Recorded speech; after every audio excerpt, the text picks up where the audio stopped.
Salut, moi c'est Maëdy, alias le jeune cycliste vendéen. Alors pour commencer, merci à tous pour tous vos commentaires bienveillants laissés sur ma précédente vidéo. Hélas, YouTube les a supprimés avant que je trouve le temps d'y répondre.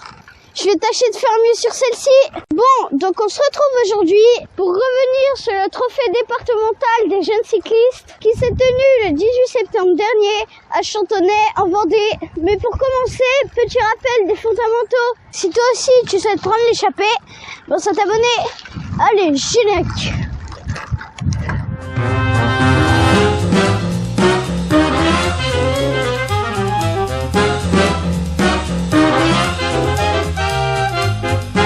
Avant de rentrer dans le vif du sujet, laisse-moi te rappeler les règles de mes courses. À chaque fois, il y a donc plusieurs épreuves. 3 en l'occurrence, un sprint, départ arrêté, un cyclo-cross et une course. Au terme de chaque épreuve, un classement est établi.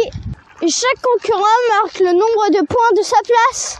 Le vainqueur marque 1 point, tandis que le 24e en marque 24. On additionne les points de toutes les épreuves et celui qui a le plus petit total remporte le général. C'est bon pour toi? Alors les épreuves commencent à 9h, nous sommes arrivés la veille, ce qui m'a permis de me familiariser avec les différents circuits. À commencer par le parcours de cyclocross, où nous avons rencontré Lohan et son papa Emmanuel, qui nous ont gentiment proposé de faire des images au drone. Un angle de vue vraiment sympa et encore inédit sur la chaîne. Je crois que ça a donné des idées à papa.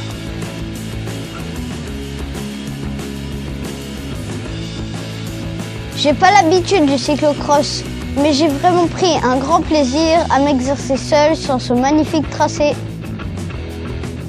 Beaucoup de virages, très techniques. Ça sera difficile de doubler.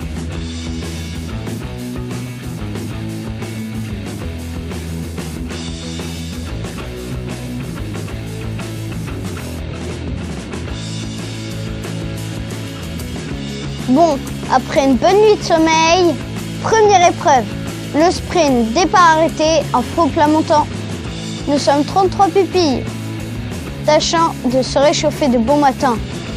Pas si simple. Je fais un bon départ. On va prendre maintenant la direction de Fontenay avec Maëdy le jeune, donc le sociétaire de Fontenay qui en termine. Et je claque le deuxième meilleur temps.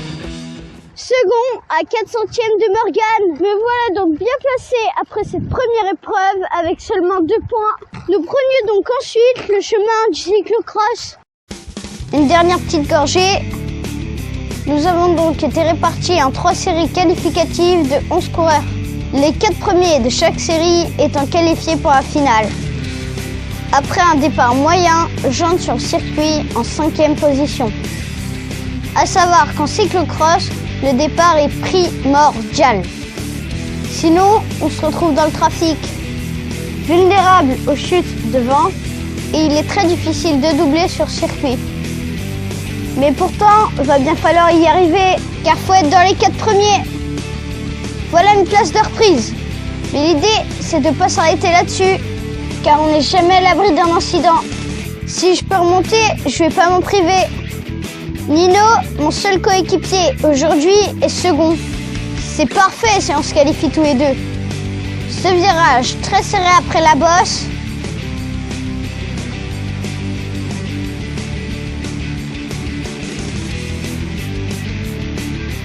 Gauche, droite. Petite bosse. Virage et accélération. Me voilà 3e.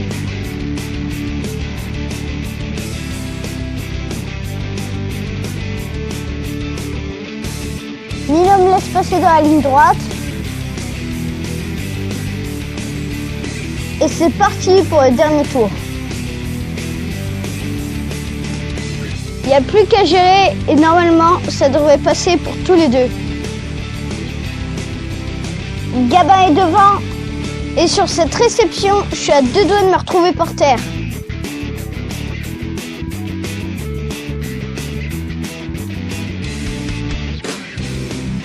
Allez, on est bientôt au bout.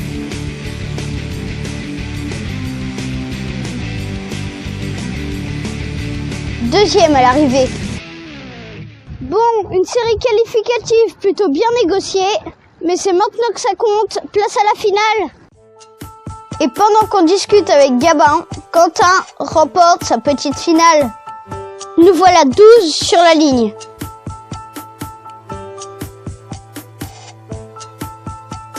Mais je fais un départ catastrophique. J'ai trop de mal à caler et me voilà entrant sur le circuit en dernière position. Coincé dans le trafic.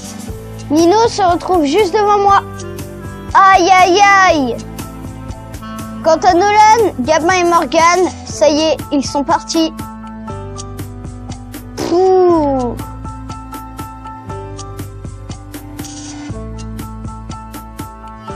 Bon allez, on va essayer de remonter.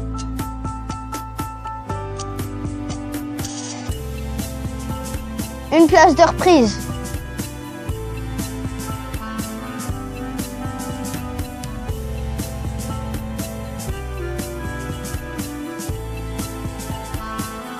Une autre.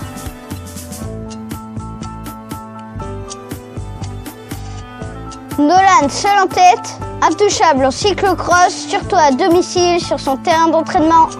Enzo, Gabin. Et nous voilà avec Nino en 8e et 9e position. Je fais l'intérieur dans le virage.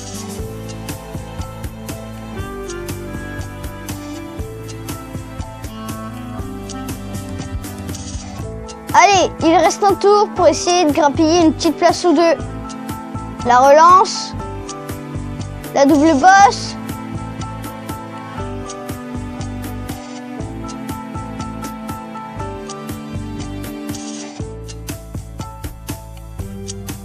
Mais non, je vais devoir me contenter de la 8e place.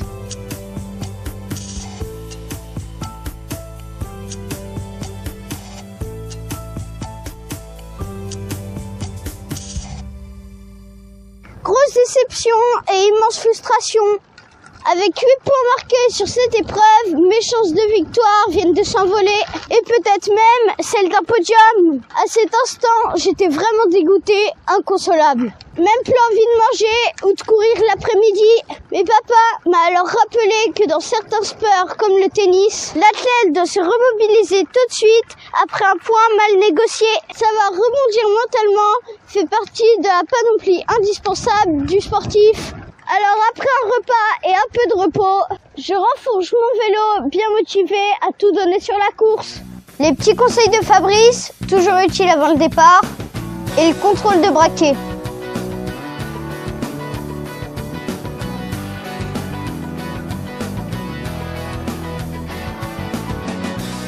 Devant nous, la course des minimes. Départ fictif sur 400 mètres.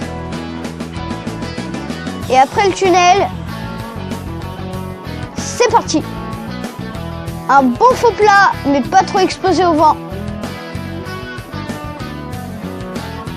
C'est monté à fond. Du coup, tout le monde enfile l'indienne.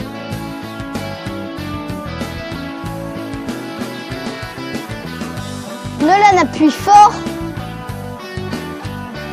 Je reste vigilant de la route Gabin. Et là, ça remonte pour la pente la plus sévère du circuit. Un peu courte, mais vraiment sympa. D'ailleurs, je tiens à féliciter tout le club de Chantenay pour le choix des tracés des différentes épreuves. Cette boucle de 2 km 500 est juste magnifique. Bon, on termine le premier tour, plutôt groupé à une dizaine de coureurs. Petit point arithmétique. Je suis 4e au général au départ, avec 2 points de plus que Enzo Desessar qui est en jaune. Et comme en cas d'égalité, c'est le cyclocross qui départage, il me faut finir avec 3 places d'avance sur lui pour arracher un podium. Ah oui, j'allais oublier, toute l'après-midi, la route fut ouverte par Léopold Leroux et Johan Chardon, avec son beau maillot de champion de France cadet. Trop la classe, ça fait rêver. Alors, merci à eux. Et tandis que je fais le tempo dans la côte, je vois que j'ai fait un petit trou. Bon, alors je relance. Mais c'était pas vraiment prévu maintenant. On retrouve, je pense, Maïdi, le jeune sociétaire de Fontenay. Ouais, je vais lever le pied. Nolan me rejoint et derrière aussi ça va rentrer.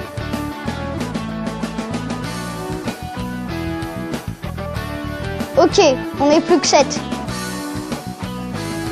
Nino est là, mais Enzo aussi. Nolan se met debout sur les pédales.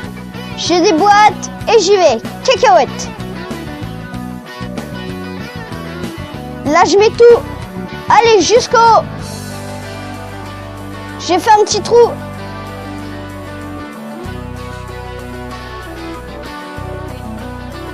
Allez, je file vers la victoire.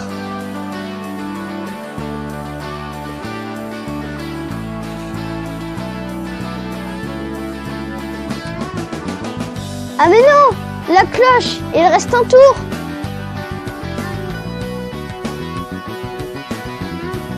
Et là, petite panique. Qu'est-ce que je fais?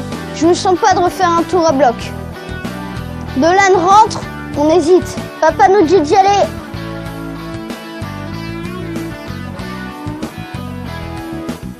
Nolan essaye de me laisser là, mais je me remets bien dans sa roue. Derrière, Enzo semble en difficulté, c'est bon pour moi. Ni Nolan ni moi n'avons essayé d'attaquer dans cette dernière côte. Franchement, j'avais plus de jus.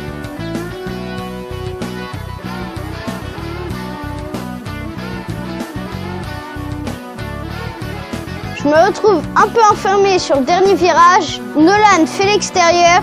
Aïe, je suis plus dans la roue. Bon, je vais me contenter de cette belle seconde place. Est-ce que ça va être suffisant pour le podium? Bastien en 3e et Enzo qui vient trouver la force de coiffer Nino sur la ligne. Nous finissons donc avec le même nombre de points, Enzo et moi. Mais c'est bien lui qui sera sur le podium. Celui des Benjamins. 98% est sortait en minime.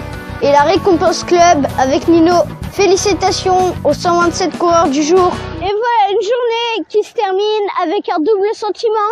Une grosse satisfaction sur mon sprint et ma course, mais une si grande déception de finir au pied du podium avec la médaille en chocolat. Je me sentais mériter cette 3e place, mais tout au long de la journée, les petits détails en ont décidé autrement. Je suis maintenant concentrée pour la dernière course de la saison. La dernière en pupille pour moi. Mais ça, c'est pour le prochain épisode. D'ici là, passe une bonne semaine, sors ton vélo et éclate-toi comme moi. Allez papa, tu suis?